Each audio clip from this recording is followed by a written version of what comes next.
RFK was just confirmed as the health secretary. And one of his big things is food, ultra-processed ingredients, the chemicals that are in our food. And because food and nutrition is so vital to longevity, I would love to get your thoughts on some of his visions that he has for going into this new administration. Yeah, it's interesting to note that since 1950, over 300,000 chemicals have been produced.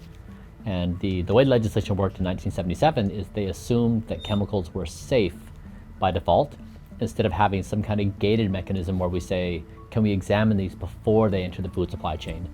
And then it was modified a couple of years ago to say we need to take a closer look, but the enforcement really hasn't been there. And so the US probably has more chemicals in its food supply than any other country. And when you look at the data, children have lost almost 4 points in IQ from the toxins. And so it has a very serious negative effect on the intelligence of our children.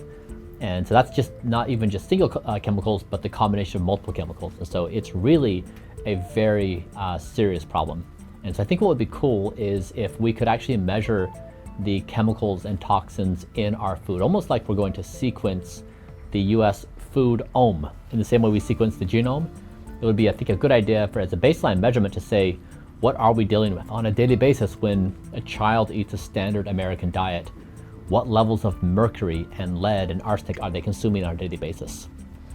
Also about the IQ, I know you had spoken a little bit about fluoride, and that's a big thing for RFK too, is taking that out of the water supply. I'd love to get some more thoughts from you on that. Yeah, so my team and I have been looking at RFK's proposals, and we've been checking that against the scientific literature, and fluoride was one that actually stood up to the evidence, that it seems to be an evidence-based decision to remove fluoride. It's a good decision to remove it from the water supply.